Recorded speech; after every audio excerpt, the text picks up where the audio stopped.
कई वर्ष बीत गए। आरव अब देवगढ़ का एक गरीब लकड़हारा नहीं था। वह शहर का एक बहुत बड़ा और सम्मानित सेठ बन चुका था, सेठ आरव कुमार। यक्षिणी मायावती के दिए हुए धन से उसने लकड़ी का एक विशाल कारखाना खोल लिया था, जहां देवगढ़ के कई गरीब कारीगरों को काम मिला था। उसके बनाए लकड़ी के खिलौने और कलाकृतियां दूर दूर के देशों तक जाती थीं। उसका घर अब जंगल के किनारे एक छोटी सी झोपड़ी नहीं, बल्कि शहर के बीचों बीच एक आलीशान हवेली थी, जिसमें हर तरह की सुख सुविधा मौजूद थी।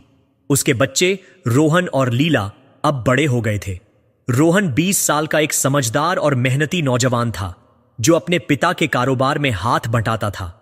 लीला 17 साल की एक खूबसूरत और शांत स्वभाव की युवती थी, जिसकी आंखें बिल्कुल मायावती की तरह गहरी और रहस्यमयी थीं। आरव ने अपने बच्चों को शहर के सबसे अच्छे गुरुकुल में पढ़ाया लिखाया और उनकी हर इच्छा पूरी की। बाहर से देखने पर आरव की जिंदगी एक सपने जैसी थी। उसके पास धन था, सम्मान था और प्यारे बच्चे थे, लेकिन हवेली की ऊंची दीवारों के भीतर आरव एक बहुत ही अकेला जीवन जी रहा था। दिन भर वह कारोबार की भागदौड़ में खुद को व्यस्त रखता, लेकिन रातें उसे काटने को दौड़तीं। वह अक्सर अपनी कार्यशाला के एक शांत कोने में बैठ जाता, जहां उसने आज भी अपनी पुरानी छेनी और हथौड़ी सहेज कर रखी थी। वह लकड़ी के छोटे छोटे टुकड़े उठाता और उन पर एक सुंदर स्त्री का चेहरा उकेरने लगता, एक ऐसा चेहरा जो उसकी यादों में बस गया था, मायावती का चेहरा। उसे अपनी की हुई धूर्तता पर गहरा पछतावा था। उसने मायावती के प्रेम और विश्वास के साथ धोखा किया था। हां, मायावती ने जाते जाते उसे धन दौलत दे दी थी, पर वह अपने साथ उसका सुकून और उसकी आत्मा की शांति ले गई थी। गांव का कलंक शहर में आकर भी उसका पीछा नहीं छोड़ पाया था। लोग आज भी दबी जुबान में उसे यक्षिणी का पति कहते थे। उसके बच्चे भी इस सच्चाई से अनभिज्ञ नहीं थे। वे जानते थे कि उनकी नई मां कोई साधारण स्त्री नहीं थी। लीला, जो स्वभाव से बहुत संवेदनशील थी, अक्सर अपनी उस मां को याद करके उदास हो जाती थी, जिसे उसने बहुत कम समय के लिए पाया था।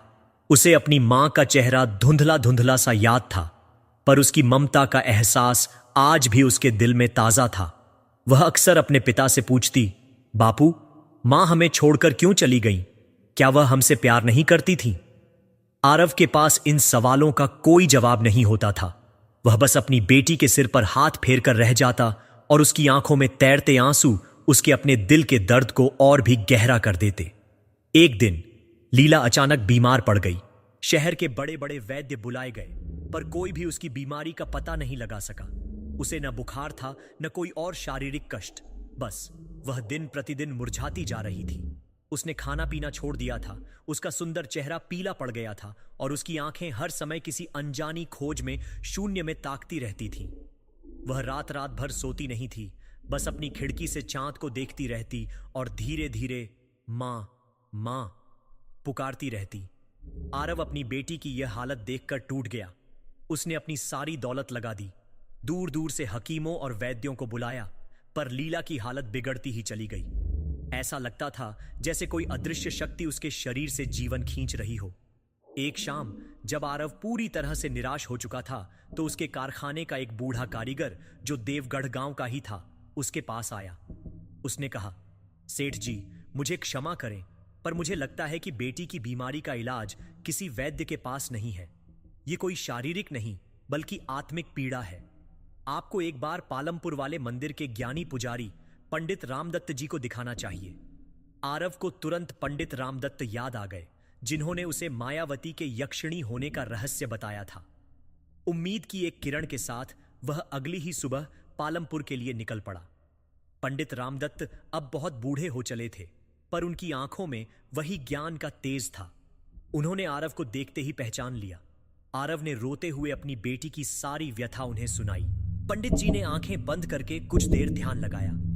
फिर उन्होंने एक गहरी सांस ली और बोले, बेटा, तुम्हारी बेटी के शरीर में कोई रोग नहीं है, उसे तो विरह का रोग लगा है। यक्षिणी मायावती, जिसे वह अपनी मां मानती है, अपनी दुनिया में किसी बड़े संकट में है। उसी संकट की पीड़ा एक अदृश्य धागे से तुम्हारी बेटी को भी खींच रही है।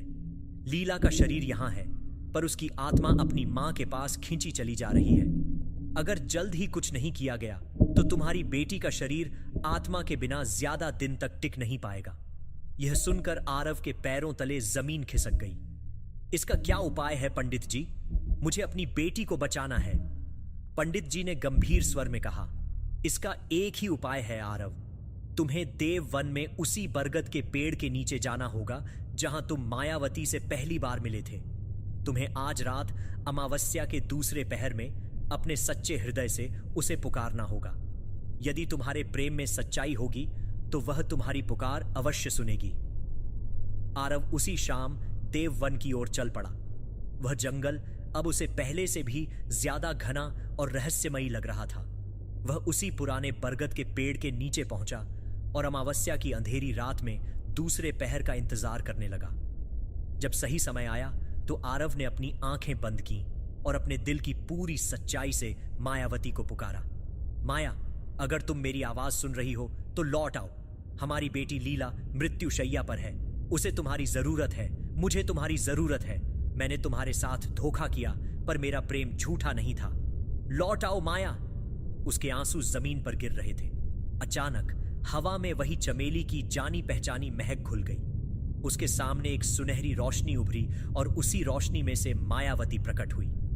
वह आज भी उतनी ही सुंदर थी, पर उसकी आंखों में वह पहले वाली चंचलता नहीं थी। उसकी आंखों में एक गहरी उदासी और पीड़ा थी। मैं जानती हूं आरव, उसकी आवाज में एक कंपन था। मैं लीला की पीड़ा को हर पल महसूस कर रही हूं, पर मैं विवश हूं। विवश? कैसी विवशता माया? आरव ने पूछा। मायावती ने जो बताया उसे सुनकर आरव का कलेजा कांप गया। उसने बताया कि यक्षों की दुनिया फूल नगर पर एक शक्तिशाली और क्रूर यक्ष कुबेराक्ष ने अपना अधिकार जमा लिया है। कुबेराक्ष मायावती से विवाह करना चाहता है, लेकिन जब मायावती ने इनकार कर दिया तो उसने अपनी तांत्रिक शक्तियों से लीला को अपना निशाना बनाया। वह धीरे धीरे लीला की जीवन शक्ति को खींच रहा है ताकि मायावती को मजबूर होकर उसके सामने झुकना पड़े। यक्ष लोक के नियमों के अनुसार मैं किसी मनुष्य की सहायता के लिए पृथ्वी लोक पर अपनी पूरी शक्तियों के साथ नहीं आ सकती, मायावती ने रोते हुए कहा। और कुबेराक्ष इतना शक्तिशाली है कि मैं अकेली उसका सामना नहीं कर सकती। तो फिर क्या कोई रास्ता नहीं है? आरव ने हताशा में पूछा। क्या हम अपनी बेटी को ऐसे ही मरते हुए देखते रहेंगे? मायावती ने आरव की आंखों में देखा। एक रास्ता है, पर वह लगभग असंभव है। यक्ष लोक का एक प्राचीन नियम है कि यदि कोई मनुष्य स्वेच्छा से फूल नगर में प्रवेश करे और यक्षों के राजा द्वारा दी गई किसी चुनौती को पूरा कर दे तो राजा को उसकी एक इच्छा पूरी करनी पड़ती है। तुम्हें फूल नगर आकर कुबेराक्ष को चुनौती देनी होगी और उससे अपनी बेटी का जीवन मांगना होगा। मैं जाऊंगा, आरव ने बिना एक पल सोचे कहा। मुझे बताओ, मुझे क्या करना होगा?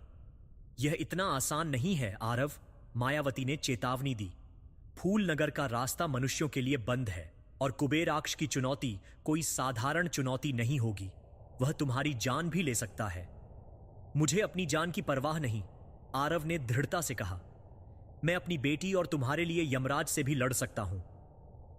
मायावती की आंखों में आरव के लिए एक नई तरह का सम्मान और प्रेम जागा। यह वह आरव नहीं था जिसने उसे धोखे से वश में किया था। यह एक पिता और एक प्रेमी था जो अपने प्यार के लिए सब कुछ दांव पर लगाने को तैयार था। उसने आरव को फूलनगर में प्रवेश करने का गुप्त मार्ग बताया। अमावस्या की इसी रात जब तीसरा पहर शुरू होगा तो इस बरगद की सबसे लंबी जड़ जमीन में धंसकर एक सुरंग का द्वार खोलेगी। वह द्वार केवल एक घड़ी के लिए खुलता है। उसी से तुम फूल नगर में प्रवेश कर सकते हो। आरव ने ठीक वैसा ही किया। तीसरे पहर में बरगद की एक जड़ सरसराती हुई जमीन में समा गई और वहां एक अंधेरी सुरंग का मुंह खुल गया। आरव बिना किसी भय के उस सुरंग में उतर गया।